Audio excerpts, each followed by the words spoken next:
तुलसी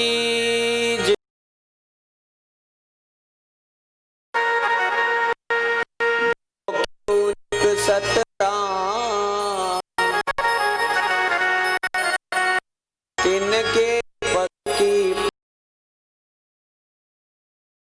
मेरे तन को चाँद।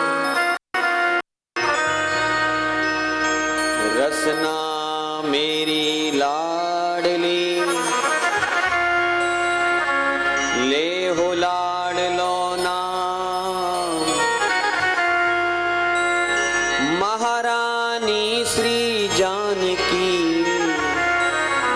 महाराजा श्री राम।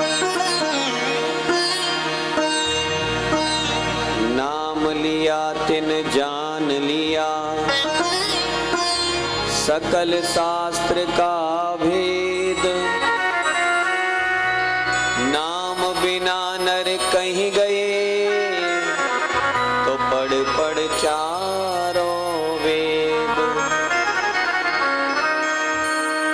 भक्ति भक्त भगवंत गुरु चतुर नाम बपु एक। इनके पद वंदन करूं नाशै विघ्न अनेक। कथा प्रारंभ होत है आओ वीर हनुमान। आए सुआसन करिय प्रभु तेज पुंज बलवान। द्वार द्वार पे भटक के मैं आयो तेरे द्वार। श्री मिथिलेश की नंदिनी मेरी ओर निहार मेरी ओर निहार। आइए मन और वाणी को पवित्र करने के लिए सर्वप्रथम हम सब लोग मिलकर के भगवान का नामोच्चारण करेंगे। फिर भगवान की पावनमयी ललित लीलाओं में कथाओं में हम सब लोग प्रवेश करेंगे। सभी मेरे साथ प्रेम से बोलेंगे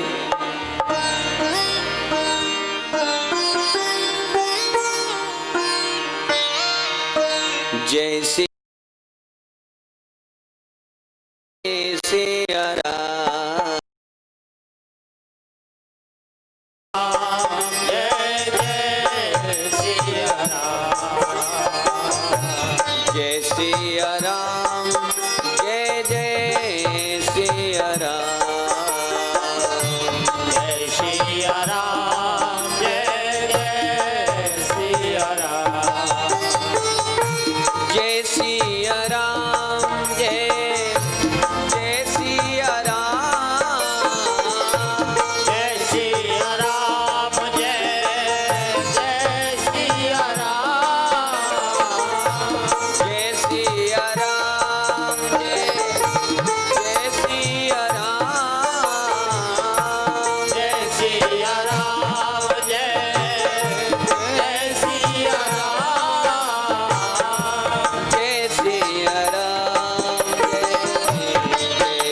सिया राम।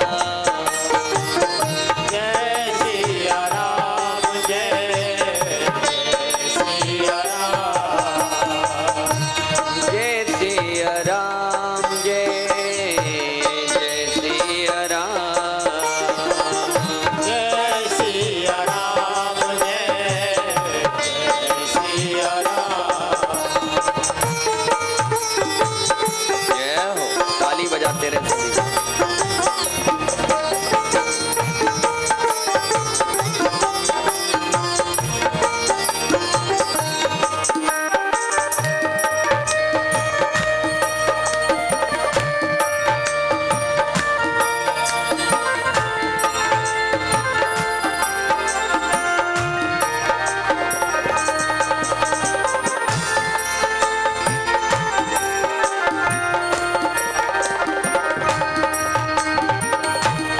कौशल्या के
भगवान की जय। श्री उड़िया बाबा जी महाराज की जय। वनखंडेश्वर भगवान की जय। गंगा मैया की जय। जय जय श्री सीताराम, जय जय श्री राधे श्याम। अनंत अनंत श्री विभूषित अंतरात्मा में विराजमान परम स्मरणीय, परम वंदनीय, परम पूज्य नित्य लीलालीन श्री सद्गुरुदेव भगवान के पावन चरण कमलों में सत सत नमन करते हुए अकारण करुणा वरुणालय भक्त वांछा कल्पतरु दशरथ नंदन कौशल्या नंदन राघवेंद्र सरकार के चरणार बिंदों में कोटि कोटि नमन करते हुए विदेह वंश वैजंती अधिष्ठात्री जनक नंदिनी मां जानकी जी के चरणार बिंदों में कोटि कोटि नमन करते हुए अनंत बलवंत राम कथा के रसिक रसिया श्री हनुमंत लाल जी को प्रणाम करते हुए मंचस्थ विराजे हुए भगवत कथा अनुरागी संगीतज्ञ भाईजन,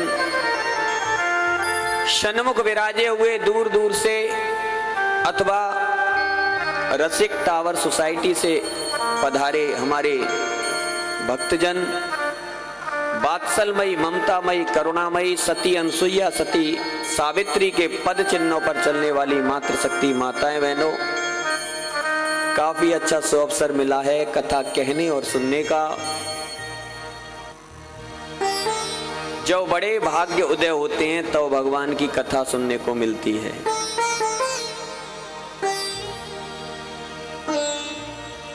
कथा ऐसे ही सुनने को नहीं मिलती। जन्म जन्मांतरों के, कल्प कल्पांतरों के, युग युगांतरों के जब हमारे पुण्य उदय होते हैं बंधुओं, जब हमें भगवान की चर्चा, भगवान की कथा, सत्संग सुनने को मिलता है। ऐसे ही नहीं मिलता। जन्मांतरे भवेत पुण्यम तदा भागवतम लवेत। भक्त की चर्चा, भगवान की चर्चा ये जन्मों के, कल्पांतरों के पुण्यों से सुनने को मिलती है। एक श्लोक आया, भाग्योदयेन बहुजन्म समर्जितेन शतसंगमं च लभते पुरुषो यदा वै अज्ञान हेतु कृतमोहमदान्धकार नासं विदाय हितोदयते विवेक। इसमें कहा भाग्योदयेन बहुजन्म, एक जन्म की बात नहीं कर रहे, हमारे बहुत जन्मों के भाग्य उदय होते हैं। बोले होता क्या है फिर? तब हमें सत्संगमं च लभते पुरुषो यदा वै, जब हमें बंधुओं सत्संग सुनने को मिलता है। बोले सत्संग से होता क्या है? तो कहते हैं उदयते विवेक, विवेक जागृत हो जाता है। किस चीज का ज्ञान होता है? कि हमने मनुष्य जीवन किस लिए लिया? क्या यही संसारी काम करने के लिए लिया?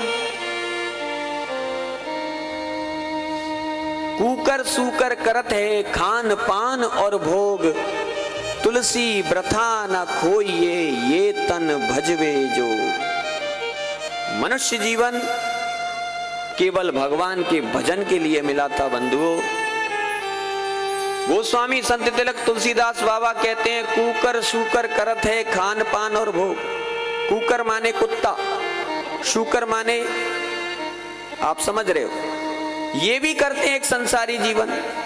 खाना पीना, सोना, उठना, बैठना, विष्टा करना, बच्चे पैदा करना, ये सब तो इनका भी काम है। अगर इनकी तरह हमने अपने जीवन को निकाल दिया तो फिर इनमें और हम में अंतर क्या होगा? तुलसीदास बाबा कहते हैं भैया ये जन्म तो केवल भगवान के लिए मिला है। अब ये बात किसी से कहा जाए तो वो कहते हैं महाराज फिर क्या बाबा जी बन जाए? भजन ही करते रहे तो ये प्रकृति कैसे चलेगी, संसार कैसे चलेगा? अरे भैया हमने ये नहीं बोला कि आप प्रकृति को छोड़ो, संसार को छोड़ो, बिल्कुल मत छोड़ो, पकड़ के बैठे रहो।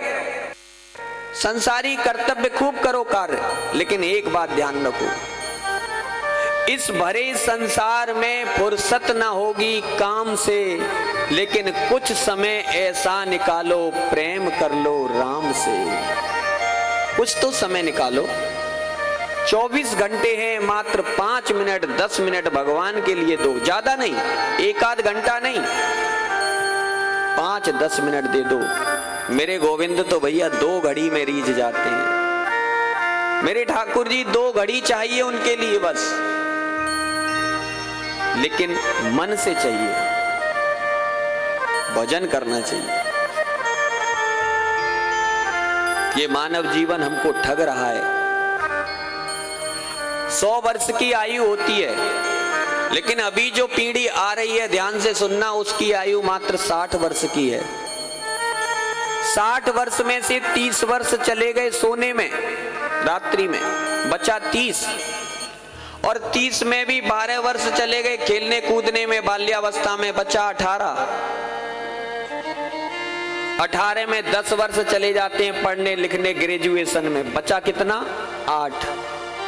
अब 8 वर्ष में कामयाबी भी प्राप्त करनी है, कंपनियां फैक्ट्री भी चलाना है, व्यापार भी चलाना है, विवाह भी करना है, विवाह करके बच्चों को भी संस्कारवान बनाना है। केवल 8 वर्ष में सब करना है, और सबसे बड़ी बात मरना भी है। और मर के फिर कहां जाना है? वहीं जहां से आए। जैसे यहां ये लाइव चल रही है ना, ऐसे ही वहां भी लाइव होता है। जो कार्य आप करते हो जीवन का, वो पूरा चिप बनाई जाती है। और जब जीव यहां से जाता है तो धर्मराज कहते हैं चित्रगुप्त से, थोड़ा इनकी फिल्म दिखाओ क्या है। फिर कहते हैं भैया तुमने ये किया, आप बताओ क्या किया जाए।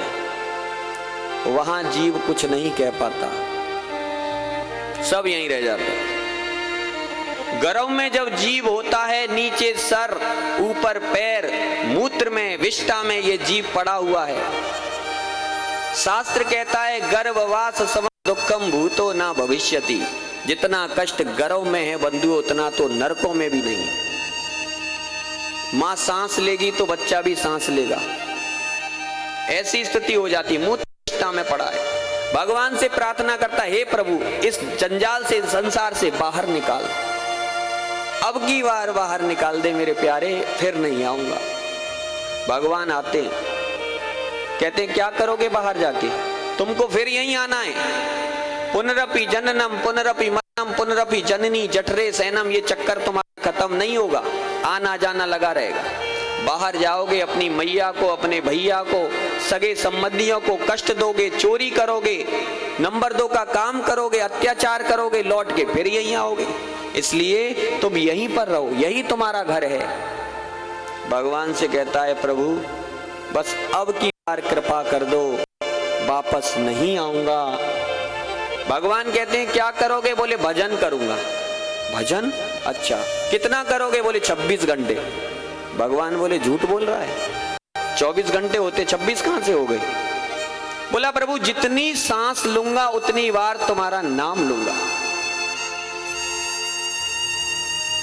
एक व्यक्ति स्वस्थ 24 घंटे में 21,600 बार श्वास लेता है, तो कहता है प्रभु इतना तो नाम लूंगा।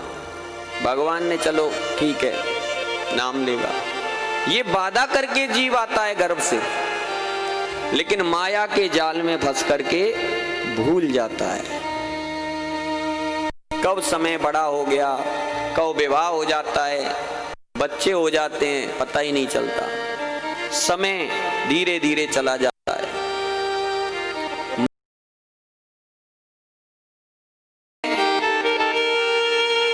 हर पल आए जाए लेकिन रुक जाए ये कब कहां कोई जान न पाए।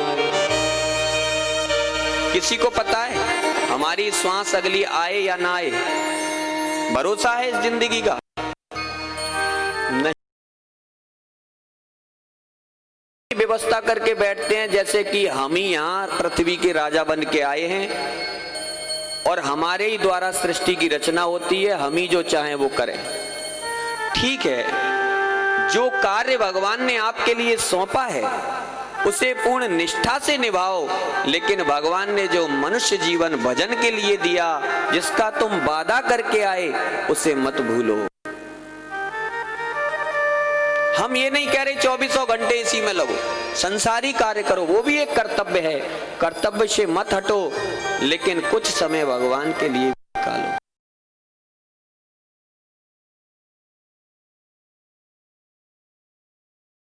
सत्संग क्यों कराया जाता है? हमारा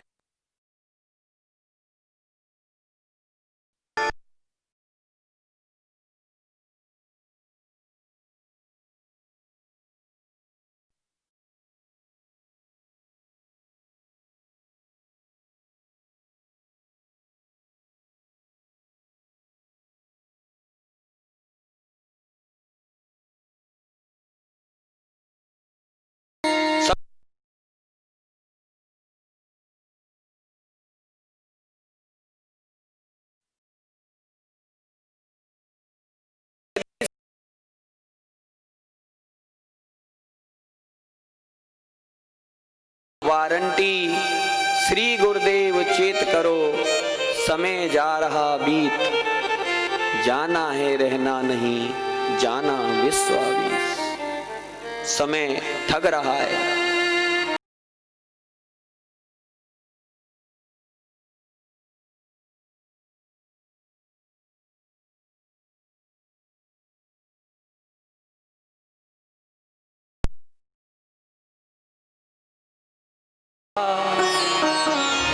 साथ देती नहीं है किसी का, क्या भरोसा है इस जिंदगी का, साथ देती नहीं है किसी का। क्या भरोसा है इस जिंदगी का, साथ देती नहीं है किसी का। क्या भरोसा है इस जिंदगी का, साथ देती नहीं है किसी का। जय हो।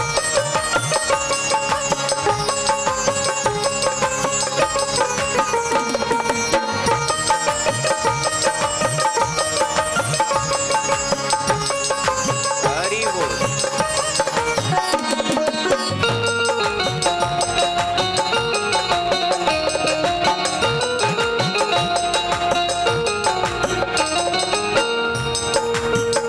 श्वास रुक जाएगी चलते चलते, समा बुझ जाएगी जलते जलते।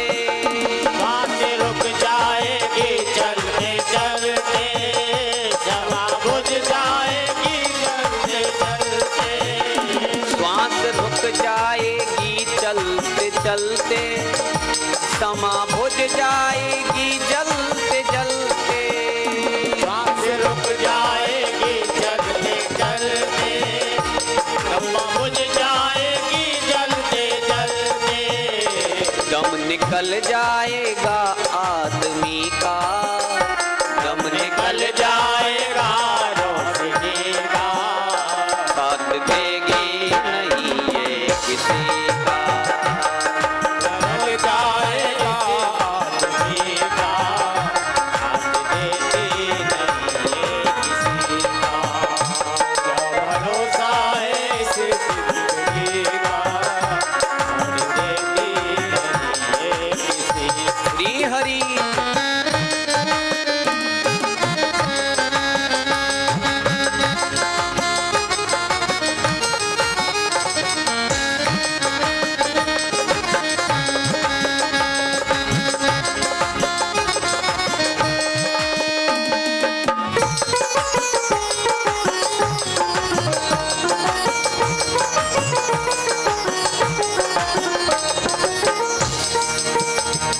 ये दुनिया हकीकत पुरानी, चलते रहना है इसकी रवानी। ये दुनिया हकीकत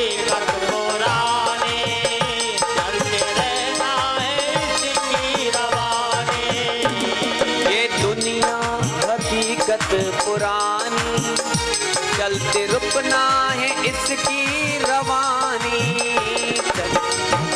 हकीकत पुरानी, चलते रुकना है इसकी रवानी। फर्ज पूरा करो आदमी का, फर्ज पूरा करो जिंदगी का, साथ देगी नहीं ये किसी का। पूरा करो आदमी का, साथ देगी नहीं ये किसी का। क्या भरोसा है इस जिंदगी का, साथ देगी नहीं ये किसी का। भरोसा है इस जिंदगी का, साथ देगी नहीं ये किसी का, साथ देगी नहीं ये किसी का, साथ देगी नहीं ये किसी का, साथ देगी नहीं ये किसी का। कोई भरोसा नहीं बंधु इस जिंदगी का। इसलिए जीवन में हर पल जियो, अंतिम पल ही मान, क्योंकि अंतिम पल है कौन सा, ये कौन सका है जान। किसी को नहीं पता कि अंतिम क्षण क्या हो जाए कब। जभी जागो तभी भगवान के भजन में लागो। 1,75,84,00,000 योनियों के बाद भगवान की कृपा एक बार होती है कि मनुष्य जीवन मिले। 84 लाख योनि है, लेकिन मनुष्य जीवन तो एक बार मिलता है। आप लोग लूडो खेलते होंगे, देखा होगा बच्चे खेलते। खेल में भी ज्ञान है। आप उस लूडो के चैप्टर को देखिए, जहां गोटियां रखी रहती हैं, वहां से जब गोटी चालू होती है, आप खाने गिन लेना, 84 खाने घूम करके वो गोटी आएगी अपने घर के मुख पर। पीछे से दुश्मन की गोटी आएगी, तो कहते हैं 84 में भटक के पोपे अटकी आए, और भैया अब की बार गंवाई तो फिर 84 जाए। अब की बार दुश्मन की गोटी ने मार दिया तो दोबारा फिर घूमना पड़ेगा। अब फैसला आपके लिए करना है, क्या इस चक्कर में घूमते ही रहना है, या इसी जन्म में संसारी कर्तव्य करते हुए भी भगवान की शरण तक पहुंचना है। कर्तव्य नहीं छोड़ना, बाबा जी बनने की जरूरत नहीं है। जो धर्म है, जो मिला है, भगवान ने दिया है, बच्चों का पालन करना, घर को चलाना, उसको करो, लेकिन कुछ समय ज्यादा नहीं, 5, 10 मिनट, 20 मिनट एकांत में बैठ करके उस गोविंद को याद करो। आपको पता है, मान लो हमें 5,000 रुपए की जरूरत थी। ध्यान से सुनना। हमने राजेश मित्तल जी साहब से कहा कि जी हमें 5,000 दे दो, उन्होंने मना कर दिया। वंटू सिंह जी से कहा, उन्होंने भी मना कर दिया। और ये बांके बिहारी जी ये ज्यादा सन्निकट थे, तो इनसे कहा देखो वो हमें 5,000 रुपए उस दुकानदार के देने हैं, और अगर नहीं दिए तो वो हमारे कपड़े उतार लेगा, तो आप कृपा करके दे दो उधार। बेचारे दयालु, बोले ठीक है महाराज ले लो। 5,000 दे दिए। अब हम 10 लोगों में बैठते हैं तो यही चर्चा करते हैं, अरे भैया देखो देखो वो जो स्टार सिटी रसिक टावर वाले लोग हैं ना, उनमें जो बांके बिहारी जी हैं बड़े साधु आदमी हैं। क्यों? बोले उन्होंने हमको 5,000 रुपए दिए। 5,000 रुपए दिया, हमारा काम चल गया। अन्यथा क्या होता कि कपड़े उतर जाते, अपमान हो जाता हमारा। फिर चले जहां 10 लोग देखे, फिर वही चर्चा कर दी, अरे भैया वो जो है ना बांके बिहारी जी, वो बहुत अच्छे आदमी हैं। बोले कैसे? उन्होंने हमारा काम निकाला। बेचारों ने 5,000 रुपया दिए, हमारा काम चल गया। फिर 10 लोग 20 लोग देखे, सवा फिर वही चर्चा। यानी एक बंधु ने एक सज्जन ने हमें 5 रुपए दिए, 5,000 रुपए, तो हम जगह जगह जगह जगह उनकी चर्चा कर रहे हैं, बहुत अच्छे बहुत अच्छे बहुत अच्छे।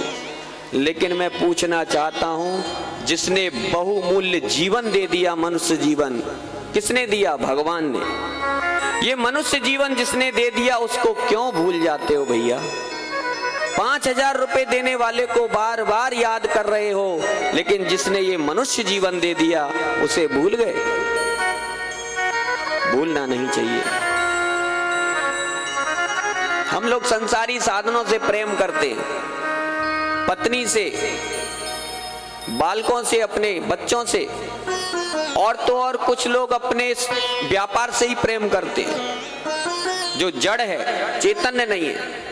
लेकिन मैं तो कहता हूं भैया, अगर प्रेम करना है, प्रेम करना ही अगर बंदे तुझे मंजूर है, तो प्रेम कर इस नूर से जिस नूर का तू नूर है। जिसका तू है, जिस नूर का तू है, जिसने तुझे बनाया, एक बार उससे प्रेम करके देख। सब संसारी प्रेम ठीक है, ये सब छोड़ जाएंगे जिनसे प्रेम कर रहे हो, लेकिन ये एक बार पकड़ लेगा फिर छोड़ता नहीं है।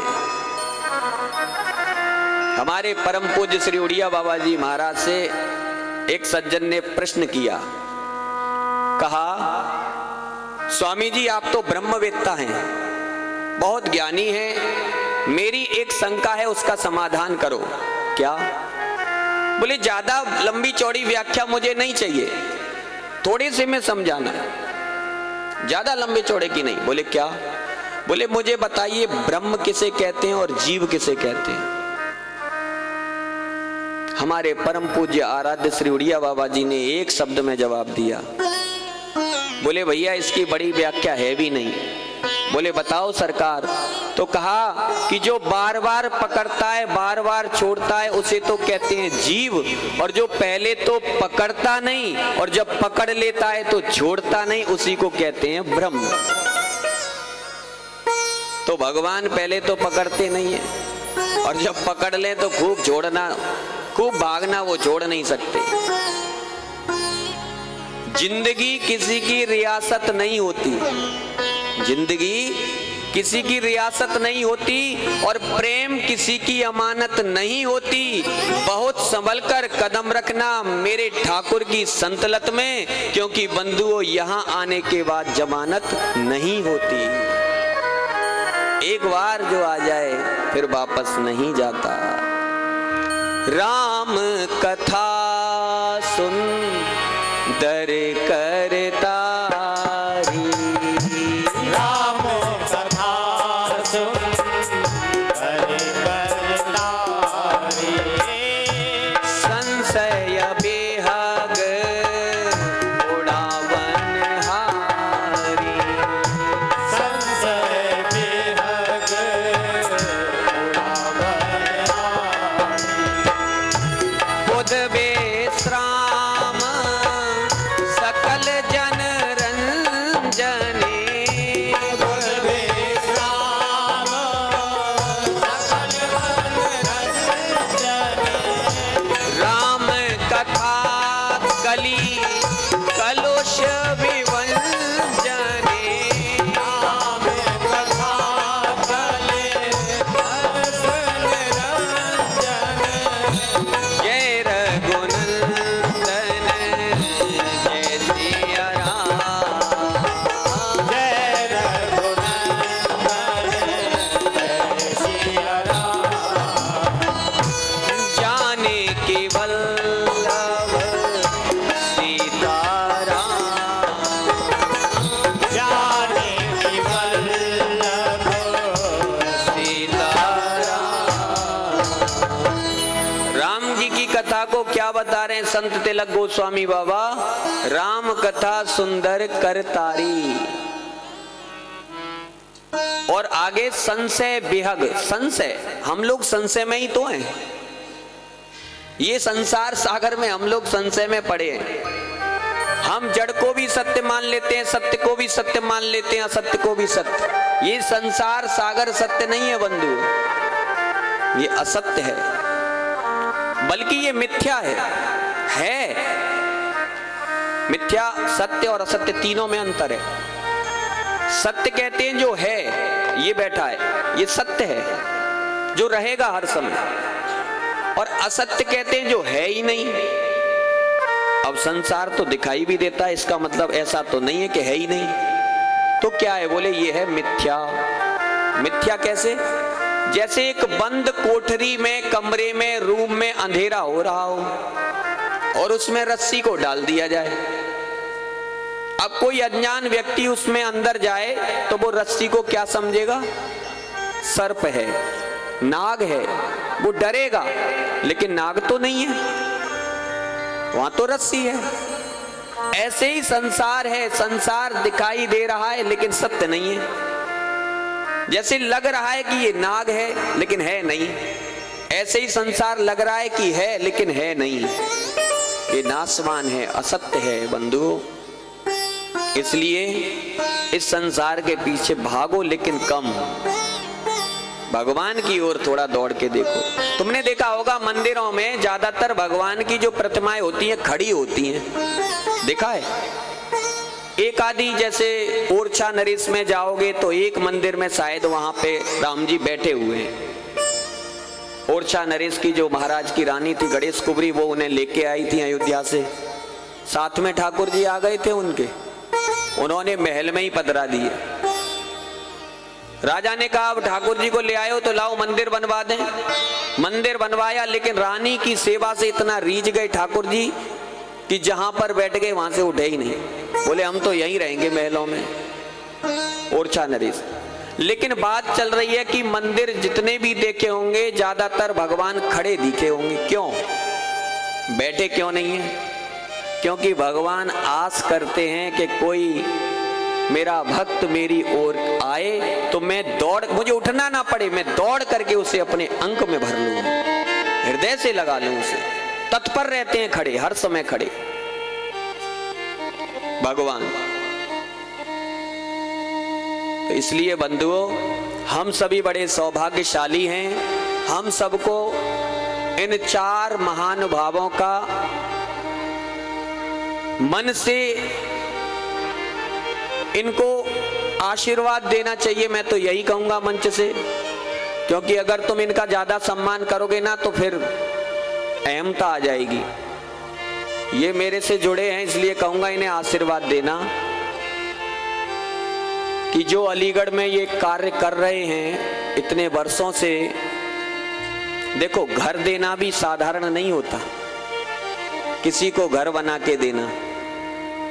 आज की दुनिया में तो लोगों पे घर बनाने का टाइम ही नहीं है, और इन पर इतना टाइम है कि ये अपना तो बनाए, जाने कितनों का बना रहे हैं।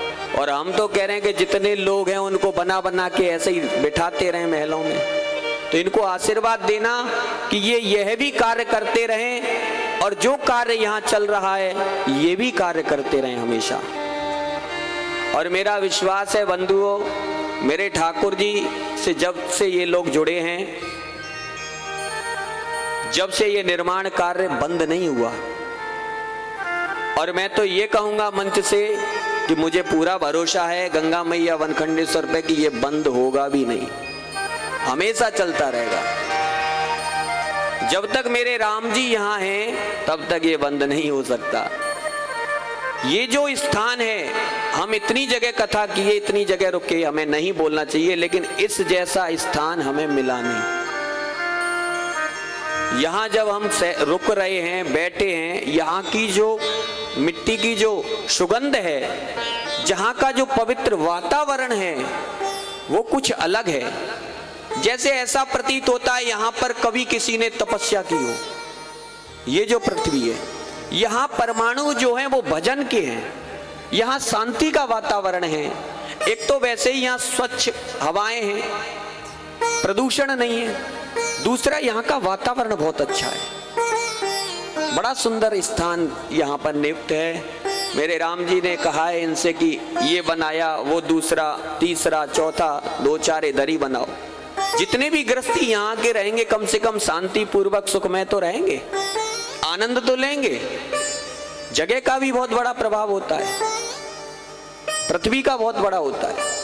इसलिए इनको आशीर्वाद देना, इनका सम्मान मत कर देना, नहीं तो ये फिर अहमता आ जाएगी इनके अंदर। सम्मान नहीं, केवल आशीर्वाद दो। ये ऐसे ही करें। इन्हीं के द्वारा यहाँ पर ये साप्ताहिक राम कथा का आयोजन हुआ। इनके द्वारा नहीं, राम जी के द्वारा। और 7 दिन तक हम सब लोग बैठ करके यहाँ आनंद लेंगे राम कथा का। और अभी अभी बहुत बड़ी महामारी से हम सब लोग जूझ रहे हैं, तो क्यों ना 7 दिन तक भगवान से प्रार्थना करें कि प्रभु इस प्रकृति को, इस संसार को सुखमय बनाओ। और जो पीड़ा हम सब लोगों के लिए आई है, व्यापार से भी, आर्थिक से भी, शारीरिक रूप से इसका निवारण हो जल्द से जल्द। और जो सुचारू रूप से जो विधियां गतिविधियां चल रही थी वो चले। आइए अब राम कथा की ओर चलते हैं। सर्वप्रथम गोस्वामी संत तिलक तुलसीदास जी महाराज ने गुरुदेव की वंदना करी है। बंदहु गोरो पद पदमो परागा, बंदहु गुरुवरे पदम परागा, बंदहु गोरो पद पदमो परागा, बंदहु गुरुवरे पदम परागा, सुरिच सुबास सरित अनुरागा, सूरज सुहास सरित अनुरागा।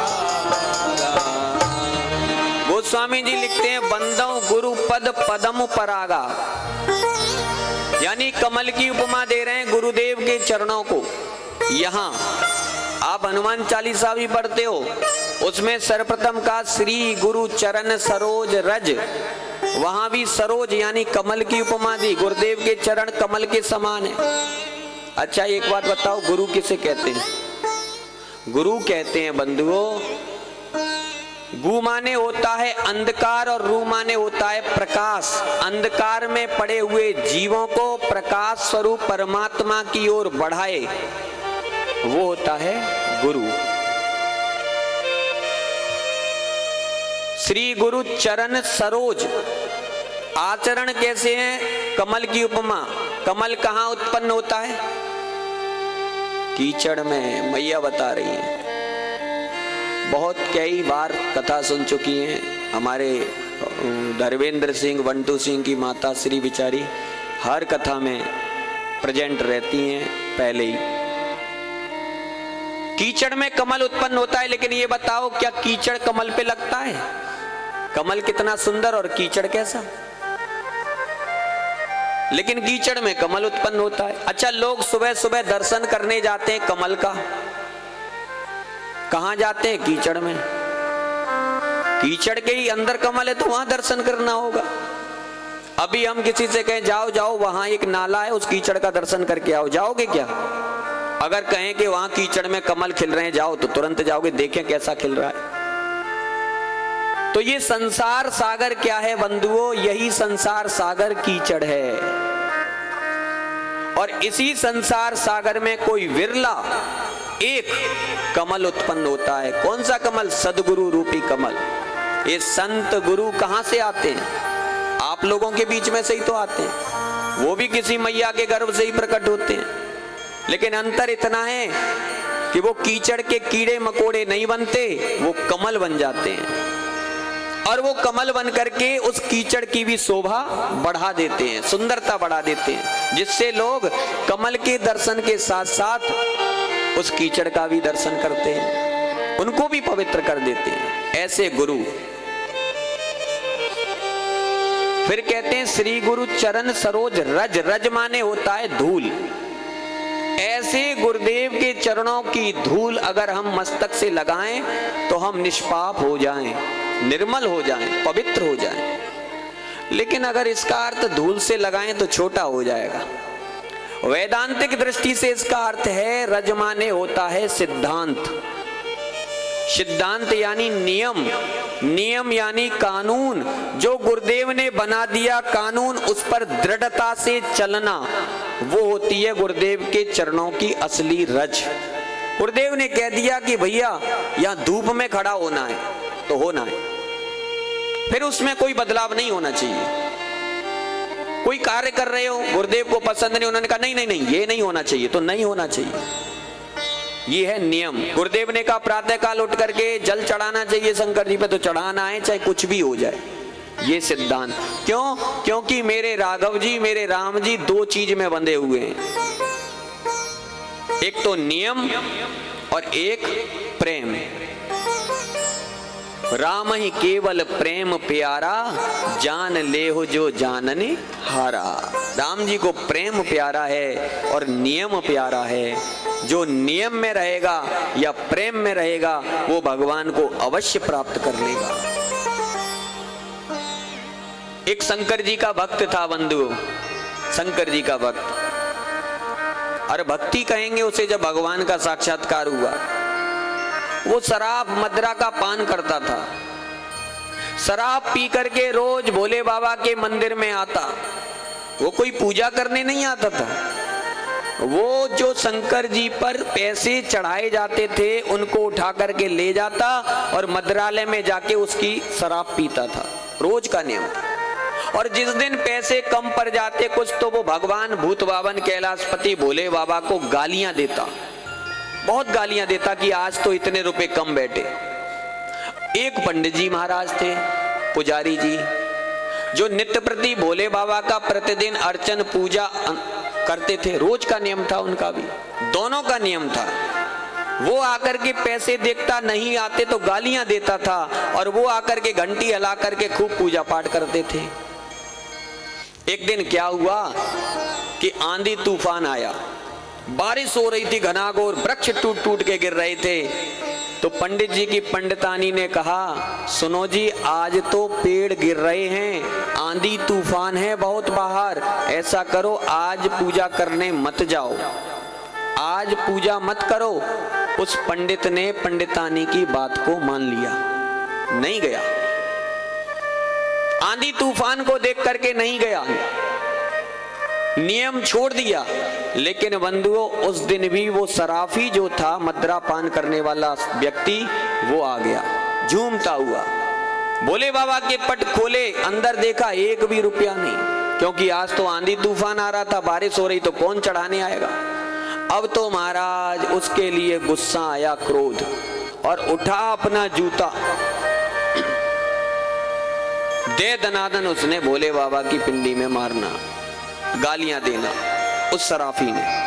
भोले बाबा मूर्ति से प्रकट हो गए और प्रकट होकर के बोले, वत्स हे तात वरदान मांगो, वरदान मांगो, बरमब्रूही भक्त वरदान मांगो। उसका नशा जो था वो उतर गया भोले बाबा को देख करके, जूता छोड़ा, बोले ये मैं सपना देख रहा हूं या साक्षात। भोले बाबा बोले तुम साक्षात देख रहे हो, हम भोले बाबा हैं, वरदान मांगो। बोले प्रभु मैं तो रोज तुम्हें गालियां देता था और आज तो मैंने हद ही पार कर दी, आप पर जूता लेकर के भाज पड़ा, इससे ज्यादा और, लेकिन आप प्रकट हो के मुझे वरदान। बोले भक्त तू जूता मारता था, गालियां देता था, इससे मतलब नहीं, लेकिन तू नियम का बहुत पक्का है। आज आंधी तूफान आ रहा था, बारिश हो रही थी, पेड़ गिर रहे थे, वो पंडित नहीं आया, लेकिन तू आज भी नहीं माना, और आज भी आकर के तुझे मृत्यु का भय नहीं लगा, कोई पेड़ तेरे ऊपर गिरेगा। इसलिए तू नियम का पक्का है और मैं नियम के वशीभूत हूं और प्रेम के वशीभूत हूं, इसलिए वरदान मांग ले। तो भगवान को दो चीज प्रिय है, या तो नियम या प्रेम। अब ये काम मत करना कि व्यास जी कह रहे थे जाके भोले बाबा को गाली दो। हाँ, ये एक दृष्टांत है समझाने की विधि।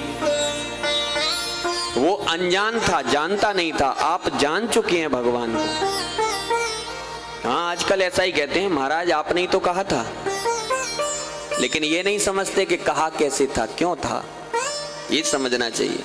तो ऐसे गुरुदेव की वंदना आज गोस्वामी तुलसीदास बाबा करते हैं। और क्या कहते हैं, श्री गुरु पद नख मनि गण ज्योति, श्री गुरु पद नख मनि गण ज्योति, सुमिरत देव दृष्ट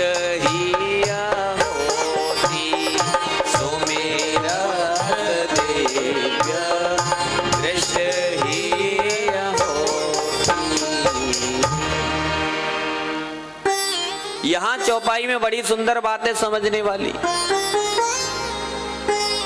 ये घटना हमारे साथ घटी, ये चौपाई। हम लोग राजकोट में कथा कर रहे थे, गुजरात में। वहां बहुत विद्वान आते हैं मंच पे, ध्यान से सुनना। एक बार वहां पे जो यजमान बना था कथा कराने वाला, वो बेचारा आंखों से अंधा था, देख नहीं सकता था, कानों से सुन नहीं सकता था और मुख से बोल नहीं सकता था। वो व्यक्ति, वो उस कथा का मुख्य यजमान था।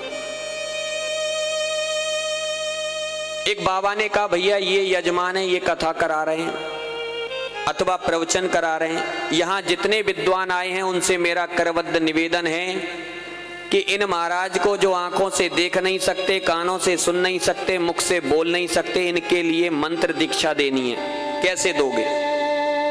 अब एक बात बताओ, मंत्र कहां दिया जाता है? कान में। अब वो कानों से सुन नहीं सकता, या फिर मान लो लिख करके दे दिया जाए तो आंखों से देख नहीं सकता और मुख से बोल नहीं सकता। कैसे उसको मंत्र दीक्षा दी जाए? सभी विद्वान आश्चर्य में पड़ गए, कैसे उसको दीक्षा दें, क्या करें। प्रवचन चलने लगे, 1 दिन हो गया, 2 दिन, 7 दिन के प्रवचन थे। मेरे राम जी की कृपा हुई, परम पूजनीय साध्वी किशोरी दासी जी महाराज के साथ मैं भी वहां पधारा हुआ था। माता जी के प्रवचन थे, मैं एक सहयोगी में साथ गया था। लेकिन जब वहां प्रश्न उठा तो माता जी ने इशारा किया कि बेटा तुम्हें आता है क्या कुछ इसका? मैंने कहा यहाँ रामचरितमानस का सम्मेलन हो रहा है, रामचरितमानस में ऐसी कोई जीवन की चर्चा नहीं है जो नहीं हो। जब नंबर आया, बोले इनको दीक्षा देनी है, तो मेरे को मंच पे मिला जगह। मैंने एक बात कही, देखो मैं बहुत छोटा हूं आयु में, यहाँ बड़े बड़े विद्वान बैठे हैं, इन संत के लिए कोई भी दीक्षा दे दे, युक्ति मैं बता दूंगा। अब सब देखने लगे विद्वान के, युक्ति 4 दिन से हम लोग ढूंढ रहे थे, हमें तो कुछ मिला नहीं, ये कैसे बता देंगे? तो मैंने कहा मैं भी नहीं, रामचरितमानस बताएगी प्रमाण सहित। बोले अगर ऐसे व्यक्ति को जो आंखों से देख नहीं सकता, कानों से सुन नहीं सकता, मुख से बोल नहीं सकता, उसे अगर मंत्र दीक्षा देनी है तो एक काम करना चाहिए। क्या? श्री गुरु पद नख मणिगण ज्योति सुमरत दिव्य दृष्टि ही होती। अर्थ समझिए, ऐसे जीव को गुरुदेव के चरणों का चरणामृत पिला दिया जाए तो गोस्वामी जी ने क्या लिखा? श्री गुरु पद नख मणिगण ज्योति। और जैसे ही वो हृदय में जाएगा तो क्या उत्पन्न हो गया होगा? सुमिरत हृदय, सुमिरत दिव्य दृष्टि ये होती, दिव्य दृष्टि उसे मिल जाएगी। और जब दिव्य दृष्टि मिल जाएगी तो क्या होगा? मूक होए बाचाल। रामायण कहती है मूक यानी जो गूंगा है वो बोलने लगेगा। पंगु चढ़े गिरवर गहन, पंगु माने लंगड़ा, पर्वत पर चढ़ने लगेगा। कब? जब श्री गुरु पद नख मणिगण ज्योति।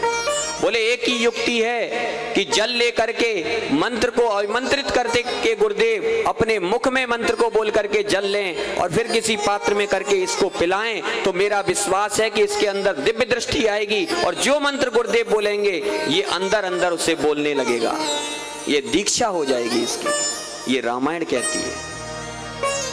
ना बोलने वाला व्यक्ति मूक होई बाचाल, वो बोलने लगता है।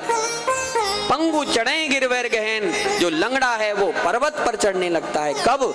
जब श्री गुरु पद नख मणिगण ज्योति, जब गुरुदेव का चरणामृत हृदय में पहुंचता है तो जीव के सारे कलमश दूर हो जाते हैं और उसकी ऐसी गति हो जाती है। आगे संत तिलक गोस्वामी बाबा कहते हैं वंदना प्रकरण में, बंदों प्रथम महीसुर चरना, बंदों प्रथम महीसुर चरना, बंदों प्रथम महीसुर चरना, बंदों प्रथम महीसुर चरना, मोह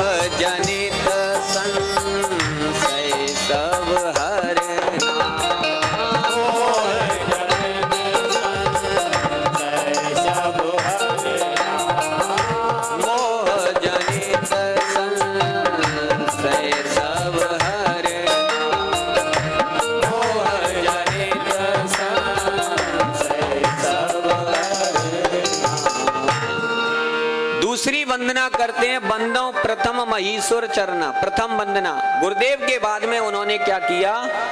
महीसुर, मही माने होती है पृथ्वी और सुर माने होते हैं देवता। पृथ्वी के देवता ब्राह्मणों की वंदना करी। ये जो ब्राह्मण होते हैं ना बंधु, ये पृथ्वी के देवता हैं। यहां भगवान को भी अगर आना हो तो इनकी आज्ञा लेना जरूरी है। बिना इनकी आज्ञा के कोई भी यहां कार्य नहीं हो सकता। आपने एक चीज देखी होगी, जब बच्चा जन्म लेता है तो किसकी जरूरत पड़ती है? पंडित जी महाराज की। और जब किसी का मरण हो जाए तो पंडित जी महाराज की। अच्छा, विवाह हो रहा हो तो पंडित जी महाराज की। हर क्रिया साध्य या कर्म साध्य में इनकी आवश्यकता है, क्योंकि ये पृथ्वी के देवता हैं। सूत्र कहता है दैवाधीनम जगत सर्वम मंत्राधीनम च देवता, और ते मंत्रा ब्राह्मणाधीनम तस्मात् ब्राह्मण देवता। अर्थ क्या है?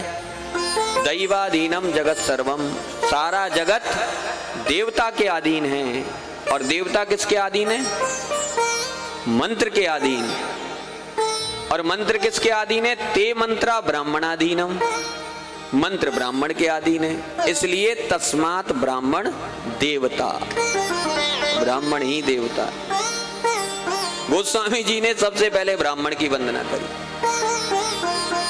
पहले श्लोक में हमने बताया था वहां पे वर्ण, लेकिन यहां बता रहे हैं कुछ और, क्योंकि दोनों जगह का आनंद लेना चाहिए। वहां अलग कथा सुन रहे थे आप, यहां कुछ अलग। ब्राह्मण की वंदना करी। हे विप्र देवताओं, मैं रामचरितमानस का चरित्र लिखने जा रहा हूं, राम जी की कथा, मेरी सहायता करना, और जो भी मैं इसमें त्रुटियां कर दूं उनको क्षमा करना। गोस्वामी जी से किसी ने पूछा कि आप डर रहे हो क्या ब्राह्मणों से? बोले हाँ महाराज, ये ब्राह्मण जाति एक ऐसी है कि ये किसी चीज में भी कमी निकाल सकते हैं, और जहां किसी पुस्तक पंडिताई या विद्वानता या किसी की बात हो, ये झटाक से पहुंच जाते हैं बीच में। बोले नहीं, ऐसे नहीं, ऐसे होना चाहिए। तो हमारे गोस्वामी जी भी राम जी के भक्त हैं, बड़े चतुर हैं, भक्ति में भी चतुराई। उन्होंने कहा सबसे पहले मैं तुम्हें ही पूजूंगा। और ब्राह्मण बड़े प्रसन्न भी जल्दी हो जाते हैं। आप कुछ मत करो, केवल एक टीका करो, एक माला पहनाओ, बस फूल करके हो गई महाराज, हमारी पूजा कर ली अब तो। गोस्वामी जी ने माला लेकर के और वो लेकर के उनका पूजन किया, वंदना किया। महाराज बस तुम कृपा रखना तो मैं लिख सकता हूँ, अन्यथा मुझ में शक्ति नहीं है। बोले हाँ ठीक है तुम लिखो, हम कृपा करेंगे। ब्राह्मण प्रसन्न। तब गोस्वामी जी ने कलम उठा के लिखा। आगे कहते हैं संतों की वंदना। मुद मंगल में संत समाजू, मुद मंगल में संत समाजू, जो जग जंगम तीरथ राजू, जो जग जंगम तीरथ राजू, जो जग जंगम तीरथ राजू, जो जग जंगम तीरथ राजू। बड़ी समझने की बात है, एक एक चौपाई का विशेष अर्थ। यहाँ गोस्वामी जी कहते हैं मुद मंगलमय संत समाजू, मैं सारे संत समाज, चाहे वैष्णव हो, सन्यासी हो, स्मार्तक हो, अघोरी हो, नागा हो, जैसे भी हो, सबकी वंदना करता हूँ। क्यों करते हो भाई? कारण क्या है? बोले ये चलते फिरते तीर्थ हैं। संत जो हैं चलते फिरते तीर्थ हैं बंधुओं। अगर तुम्हें तीर्थ नहीं जा पाते, किसी संत का दर्शन हो गया, समझ लो तीर्थ का दर्शन हो गया। ये मैं नहीं, रामायण कहती है। तीर्थ राज जो जग जंगम तीर्थ राजू, तीर्थ राज प्रयाग होते हैं संत। और बंधुओं जीवन में तुम्हें सब कुछ मिल सकता है, लेकिन संत मिलना और सत्संग मिलना बड़ा दुर्लभ है, बहुत दुर्लभ। तात मिले और मात मिले, सोत भ्रात मिले, युवती सुखदाई, राज मिले गजबाज मिले, सब साज मिले, मन वांछित पाई, लोक मिले सुरलोक मिले वैकुंठ हो जाई, सुंदर साज सभी मिल हैं पर दुर्लभ संत समागम, दुर्लभ संत समागम भाई, दुर्लभ संत समागम भाई। कितनी बढ़िया बात लिखी, तात मिले, तात यानी पिता आपको मिल सकते हैं, मात मिले माता मिल सकती है अच्छी, तात मिले और मात मिले, सुत माने पुत्र भी अच्छा मिल सकता है, भ्रात मिले भाई भी मिल सकता है, तात मिले और मात मिले, सुत भ्रात मिले, युवती सुखदाई, अरे और तो और तुम्हारी धर्मपत्नी भी तुम्हें अच्छी मिल सकती है। और क्या क्या मिल सकता है, बोले लोक मिले, ये लोग तुम्हारा, तुम राजा बन जाओगे यहाँ के प्राइम मिनिस्टर, विधि लोक ब्रह्म लोक भी मिल जाएगा, लोक मिले विधि लोक मिले, सुर लोक यानी इंद्र का लोक भी मिल जाएगा, लोक मिले विधि लोक मिले, सुर लोक मिले, वैकुंठ जाई, वैकुंठ भी मिल सकता है भगवान का, और तो और सुंदर साज सभी मिले हैं बंधुओं। लेकिन दुर्लभ क्या है, बोले दुर्लभ संत समागम भाई, इस संसार में अगर दुर्लभ है तो संतों का दर्शन और संतों का संग, सत्संग। तो आज हम पर बड़ी कृपा हुई है, भगवान का सत्संग सुनने को मिल रहा है। आज क्या 7 दिन तक निरंतर हम भगवान की कथा सुनेंगे। ऐसे संत समाज की गोस्वामी तुलसीदास जी महाराज वंदना करते हैं। फिर उसके बाद में गोस्वामी जी अयोध्या की ओर चलते हैं। बंदा हूं अवध पुरी अति पावनी, बंदा हूं अवध पुरी अति पावनी, सरजू सरे कले कलुष न सावनी, सरजू सरे कले कलुष न सावनी, प्रणवों पुर नर नारे बहोरी, प्रणवों पुर नर नारे बहोरी, ममता जिन पर प्रभु ही न थोरी, ममता जिन पर प्रभु ही न थोरी। सब जीवों की वंदना, जड़ चेतन की वंदना, राक्षस की वंदना, खलों की वंदना गोस्वामी जी ने करने के बाद जब अयोध्या की बारी आई, अयोध्या में सरजू निर्मल बह रही है, कल कल निनादनी स्वजन हृदय आह्लादनी, कलि कलुष संगारणी महारानी सरजू रानी निरंतर बह रही हैं। लोग उसमें स्नान करके मदमस्त हो रहे हैं, आनंदित हो रहे हैं, पापों का क्षय कर रहे हैं। ऐसी सरजू को प्रणाम किया, अयोध्या में प्रवेश गोस्वामी जी ने किया और मन में विचार करने लगे कि अयोध्या में मैं किसकी वंदना करूं, राजा दशरथ की वंदना करूं या गुरुदेव वशिष्ठ की वंदना करूं या भगवान श्री राम की वंदना करूं, किसकी करूं। तभी हमारे संत तिलक गोस्वामी तुलसीदास जी की कलम उठी और अंदर से आवाज आई, नहीं नहीं, ना राजा की वंदना करो, ना गुरु की वंदना, ना राम की वंदना, सर्वप्रथम अगर वंदना करनी है तो माता की वंदना करो।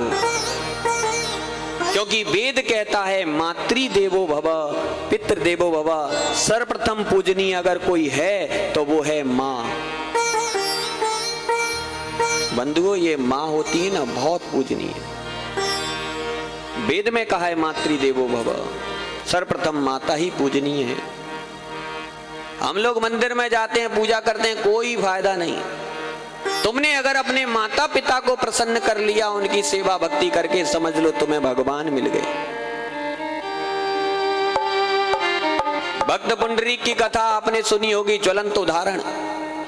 निरंतर अपने माता पिता की सेवा करते थे। भागवत जी का प्रसंग, अष्टपहर सेवा करते थे। इतनी सेवा माता पिता की कि भगवान प्रसन्न होकर के दर्शन देने आए। बाहर से आवाज लगाई भगवान ने, हम दर्शन देने के लिए आए हैं, हरे भक्त पुंडरीक हमारा दर्शन करो। पुंडरीक उस समय अपनी माता पिता की चरण सेवा कर रहे थे। आवाज लगाई, एक ईंट को पत्थर को लिया, बाहर फेंक दिया। प्रभु आप इस पर बैठिए, मैं अभी सेवा करके वापस आता हूं, मैं चरण सेवा में लगा हुआ हूं। दर्शन नहीं किए। करते करते 2 घंटे बीत गए। वो सेवा बंद हुई, तुरंत दवाई का समय आया, दवाई लेकर के आए, दवाई खिला रहे हैं। दवाई के बाद गर्मी हुई माता पिता को, तो पंखा जल रहे हैं खड़े होकर के। तुरंत माँ ने कहा बेटा मुझे पानी चाहिए, तुरंत दौड़ करके पानी ला रहे हैं। भगवान बाहर इंतजार कर रहे हैं। देखते देखते रात्रि निकल गई, 4 पहर। दिन का पहला चरण गया, लेकिन सेवा से भक्त को टाइम नहीं मिला। हार करके भगवान ने पंढरपुर में आप जाकर के देखें, पुंडरीक के घर के बाहर ठाकुर जी आज भी मूर्ति में, स्वरूप में ऐसे कमर पे हाथ रख के थक गए। भगवान बोले भक्त तू अपनी सेवा से तृप्त नहीं हो रहा, मैं भी तभी जाऊंगा यहां से जब तक तू दर्शन नहीं कर लेगा। भक्त पुंडरीक सेवा करता रहा। 2 दिन निकल गए, लेकिन ठाकुर जी भी वहां खड़े रहे। इतने प्रसन्न ठाकुर जी मातृ पितृ भक्ति से। लेकिन विडंबना आज प्राय देखने को मिलता है कि ऐसे माता पिता को लोग घर से निकाल देते हैं, घर से निकाल देते हैं। पटना बिहार की एक सच्ची घटना, माता जी की कथा चल रही थी, हम वहीं थे। सायंकालीन जहां रुके थे हम लोग, वहां माताएं बहनें आती थी। एक बुढ़िया आती थी रोज, वृद्ध अम्मा बेचारी पीछे बैठती रोज। एक दिन माता जी ने प्रसाद उठाया, उसको दिया, लो मैया। तो उसने कहा मेरा व्रत है। माता जी ने पूछा आज तो ना तो एकादशी है, ना सोमवार है, ना मंगलवार है, ना गुरुवार है, ना कोई ऐसा व्रत है, आज किस चीज का व्रत है? उस मैया ने कहा महाराज आज 31 तारीख है। 31 तारीख, ये कौन सा व्रत होता है? बोले महाराज क्या बताऊं, मेरे 2 बेटा हैं, 2 बेटा। मेरे पति की तबीयत खराब हुई और उनका शरीर छूट गया। मेरे पति का देहावसान हो गया। मृतकर्म 13 भी नहीं हुए कि तब तक दोनों बेटों में झगड़ा हो गया बंटवारे को लेकर। दोनों बेटे झगड़ा करने लगे बंटवारे को लेकर के। पंच आ गए, सब इकट्ठे होकर के बंटवारा चालू हुआ। पंचों ने कहा अरे भैया पहले अपने पिता की 13वीं तो कर लो, उसके बाद बंटवारा कर लेना। बोले नहीं नहीं, पहले बंटवारा होगा, उसके बाद ही 13वीं होगी। पंचों ने सब सामग्री एकत्रित की, जो भी थी, सारा धन आधा आधा करके बांट दिया गया। जमीन भी आधी दे दी, दुकान मकान सब आधे दे दिए। लेकिन एक पंच ने कहा भैया तुमने बंटवारा तो कर लिया वस्तुओं का, जगह का, जमीन का, लेकिन तुम्हारी ये जो बुढ़िया माँ है, इसको भोजन पानी कौन देगा, कौन इसकी सेवा करेगा? तो बड़े वाले पुत्र ने कहा देखो 15 दिन इसको मैं रखूंगा अपने पास, मैं इसकी सेवा और भोजन दूंगा, और 15 दिन ये छोटा वाला देगा। वो वृद्ध, ये सच्ची घटना, वृद्ध अम्मा बोली उसी दिन से 15 दिन मुझे छोटा बेटा देता है और 15 दिन बड़ा देता है। लेकिन जिस समय 31वां महीना होता है उस समय ना बड़ा बेटा देता है और ना छोटा बेटा देता है। इसलिए महाराज उस दिन मुझे जान पूछ करके व्रत करना पड़ता है। ऐसी परिस्थिति आ गई है, ऐसी स्थिति आ गई है। माँ बाप की इज्जत नहीं करते लोग, जिन्होंने किस तरीके से पालन पोषण करके यहां तक पहुंचाया, भूल जाते हैं। एक छोटा सा बालक पार्क में खेल रहा था, पिता रोज ले जाता उसे खिलाने, छोटा सा बालक। उस बालक ने एक वृक्ष पर एक कौवे को देखा, पक्षी को। बालक दौड़ता हुआ आया, पिताजी से बोला पिताजी पिताजी ये जो वृक्ष पे बैठा है ये कौन है? पिता ने कहा बेटा ये कौवा है, कौवा, ये कौवा है। फिर चला गया खेलने। फिर दौड़ करके आया, बोले पिताजी पिताजी ये जो वृक्ष पे काला काला बैठा ये कौन है? बोले बेटा ये कौवा है। फिर बता दिया पिता ने। फिर खेलने चला गया। थोड़ी देर बाद फिर आया, बोले पिताजी पिताजी ये जो वृक्ष है ना, पेड़, इसके ऊपर जो इस डाली पर काला काला सा ऐसे पंख फैला रहा है, ये कौन है? बोले बेटा इसको कौवा कहते हैं, ये कौवा है। 50 बार उस बालक ने पूछा, उस पिता ने 50 बार कहा बेटा ये कौवा है। लेकिन बंधुओं वही बालक जब बड़ा हो गया, युवावस्था में आ गया, विवाह हो गया, पिता वृद्ध हो गया, बिस्तर में पड़ा हुआ है, उठा नहीं जाता पिता पर, आंखों से दिखा नहीं जाता, पैरों से चला नहीं जाता, पड़ा हुआ था। घर में कुछ मेहमान आए, मेहमान आकर के जब चले गए तो पिता ने पूछा, अरे लाला आज घर में कौन आया था, कौन थे ये जो घर में आए? तो वही बेटा दुत्कार करके बोला, तुम्हें क्या लेना देना, कोई आए कोई जाए, चुपचाप पड़े रहा करो, बार बार पूछते रहते हो, क्या लेना देना तुम्हें? अरे रोटी खाओ, पड़े रहो, कोई आए कोई जाए। फटकार मार करके बोला। वो पिता रोने लगा और कहा, बेटा जब तू छोटा था ना, पार्क में तूने एक कौवे के लिए 50 बार पूछा था और मैंने 50 बार बताया था कि बेटा ये कौवा है, लेकिन आज मैं आंखों से देख नहीं सकता। आज मैंने एक प्रश्न किया और तुझ पर उसका जवाब नहीं दिया गया। ऐसी परिस्थिति हो जाती है। माता की भक्ति, पिता की भक्ति, माँ किस तरीके से बच्चे को रखती है, पालन करती है। आपने एक दृश्य देखा होगा, माँ भोजन पा रही हो, छोटा सा बालक गोदी में पड़ा है, हमने देखा है गांव में, बच्चे ने विष्ठा कर लिया, मूत्र कर लिया, लेकिन माँ को कोई चिंता नहीं, वो अपना भोजन पा रही है। अगर आप लोगों से कहा जाए कि विष्ठा पड़ी हुई है, यहाँ मूत्र है, आप भोजन कर सकते हो? नहीं कर पाओगे। लेकिन मातृ भक्ति देखो, कितना मोह है उसे, कितनी ममता है कि बालक गोदी में पड़ा हुआ है, उसने मूत्र विष्ठा कर ली, लेकिन फिर भी बड़े स्वाद से वो अपने भोजन में लगी। जब भोजन पूरा हो जाएगा फिर उठ के उस बालक को सफाई करेगी। ये माँ है। और ऐसे माता पिता को बाहर निकाल देते हैं। एक लड़का आया जवान, उससे पूछा कि क्या नाम है तुम्हारा? बोले अभिषेक। अच्छा पढ़ाई करते हो? बोले हाँ। कितना? बोले बीए किया है। सुबह उठ करके माता पिता को प्रणाम करते हो? बोले नहीं, पहले करता था, लेकिन जब से बीए किया तब से नहीं करता हूं। ऐसी पढ़ाई किस काम की, जो हमारे संस्कार छुड़ा दे? क्या फायदा इस पढ़ाई से? इससे तो पहले ठीक थे। आजकल कष्ट देते हैं माता पिता को। तू कितनी अच्छी है माँ। जिसके माँ नहीं उससे पूछो माँ का दुलार प्यार क्या होता है, कितना सहन करती है। आज एक बालक अपनी माँ से प्रार्थना करता है, माँ तू कितनी अच्छी है, तू कितनी प्यारी है, प्यारी प्यारी है।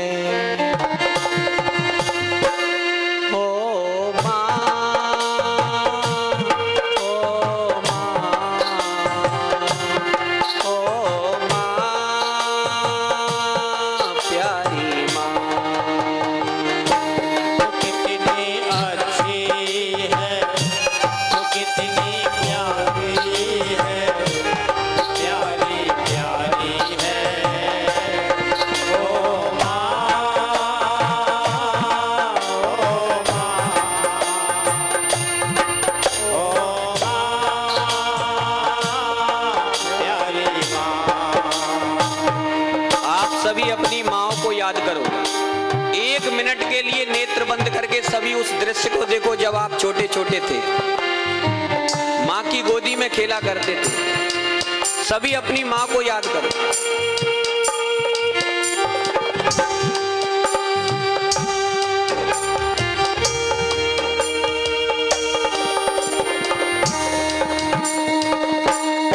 ये जो दुनिया है, ये जो दुनिया है, जीवन है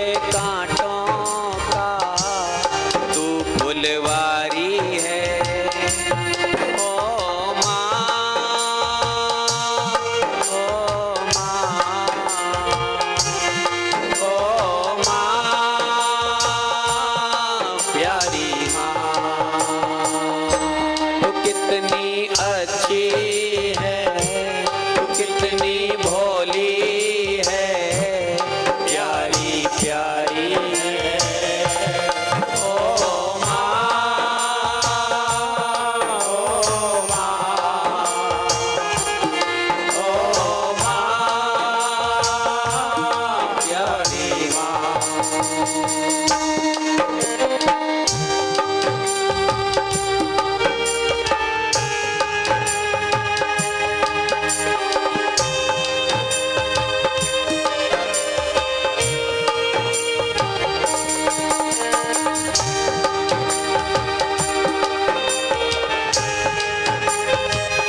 कितनी सुंदर है, कितनी शीतल है, प्यारी प्यारी है। ओ माँ,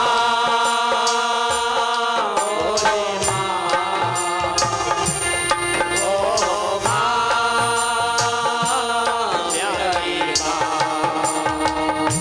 तू कितनी अच्छी है, तू कितनी भोली है, प्यारी प्यारी है। ओ माँ, ओ माँ, ओ माँ, प्यारी माँ। और क्या, वही बालक माँ से कहता है, आपने देखा होगा छोटा सा बालक जब पिता काम करके वापस आता है घर थका हुआ, रात्रि में सोता है, छोटा बालक किसी कारणवश रात्रि में जब रोने लग जाए तो पिता क्या कहता है, अरे चुप करो इसे, सोने नहीं दे रहा, ले जाओ इसे, चुप करो, फटकारता है। वो बेचारी माँ सहजता से उठती है, रूम से बाहर आकर आंगन में दोनों हाथों पर सारी सारी रात उस बालक को चुप करने में लगी रहती है, जग करके। आज वो बालक माँ से कहता है, माँ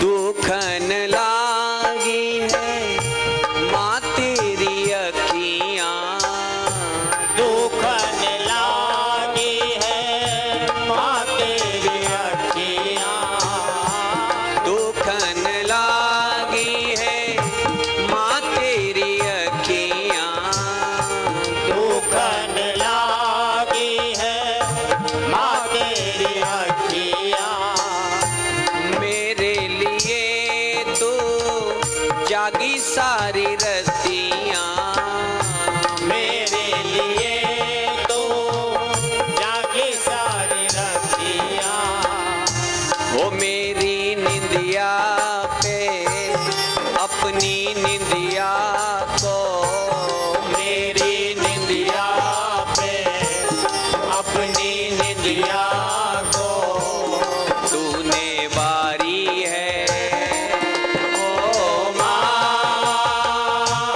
ओ माँ, ओ माँ,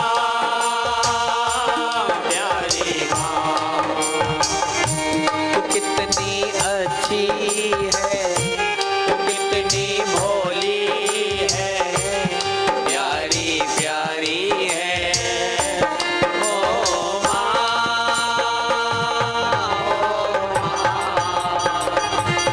ओ माँ, प्यारी माँ, ओ माँ,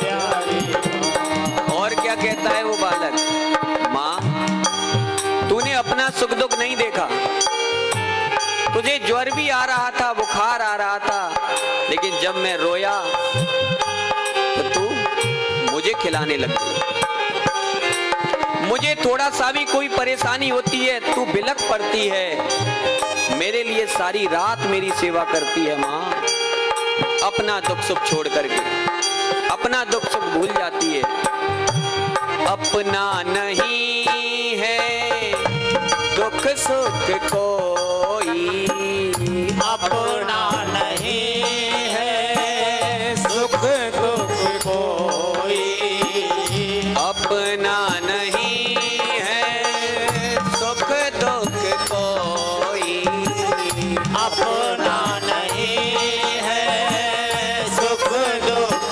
कोई, मैं मुस्काया तू मुस्काई, मैं रोया तू रोई, मेरे हंसने पे वो मेरे रोने पे तू बलिहारी है। ओ माँ,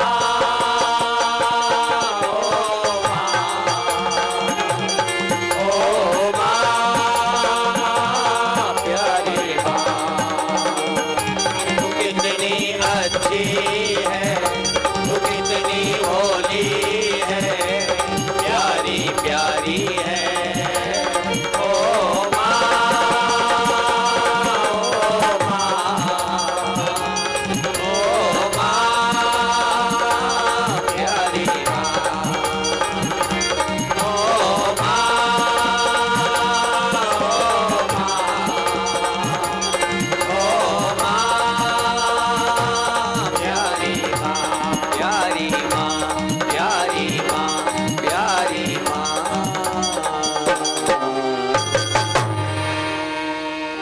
की वंदना आज गोस्वामी तुलसीदास बाबा ने कहा।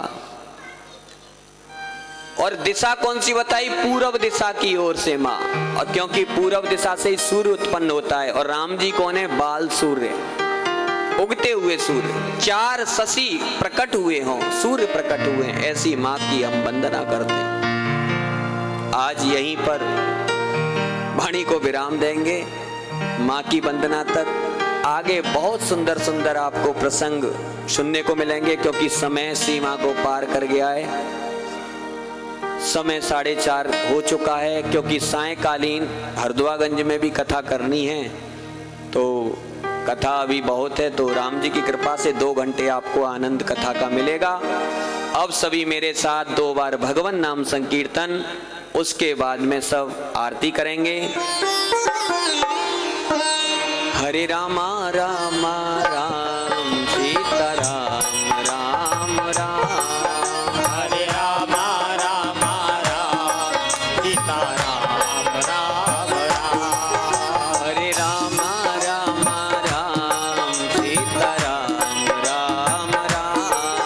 हरे रामा रामा सभी बोले, जितने भी बैठे हैं। राम राम। हरे रामा रामा राम सीता राम राम राम। हरे रामा रामा राम सीता राम राम राम। हरे रामा रामा राम राजा राम राम राम। हरे रामा रामा राम राजा राम राम राम। हरे रामा रामा राम सीता राम राम राम। हरे रामा रामा राम राजा राम राम। हरे रामा रामा राम सीता राम राम राम। हरे रामा रामा राम सीता राम राम। हरे रामा रामा राम राजा राम राम राम। हरे रामा रामा राम राजा राम राम राम। हरे रामा रामा राम सीता राम राम राम। हरे रामा रामा राम सीता राम राम राम। हरे रामा रामा राम सीता राम राम राम। हरे रामा रामा राम सीता राम राम राम। सिया राम राम राम। हे राम राम राम। सिया राम राम राम। श्री राम आरती के लिए सभी लोग खड़े हो जाएं। ज्वाला मालिन्यै नमः, रत्नेश्वर्यै नमः, सर्वोपचारार्थे गंधाक्षत पुष्पाणिं समर्पयामि। अपना राम जी की आरती उतारो हे सखी। अपना राम जी की आरती उतारो रे सखी। प्यारे राघव जी की आरती उतारो हे सखी। प्यारे राघव जी की आरती उतारो रे सखी। उतारो हे सखी, आने हारो हे सखी। उतारो रे सखी, आने हारो रे सखी। प्यारे राघव जी की आरती उतारो हे सखी। प्यारे राघव जी की आरती उतारो रे सखी। कौशल्या के राम जी, सुमित्रा जी के लक्ष्मण को। कौशल्या के राम जी, सुमित्रा जी के लक्ष्मण। कौशल्या के राम जी, सुमित्रा जी के लक्ष्मण। कौशल्या के राम जी, सुमित्रा जी के लक्ष्मण। कई के भरत भोआल है सखी। के कई के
पश्यामि हसे ततो नो अभयं कुरुषन्नाग प्रजाभ्यो वयन्नवसुभ्य शान्तिर्भवतु।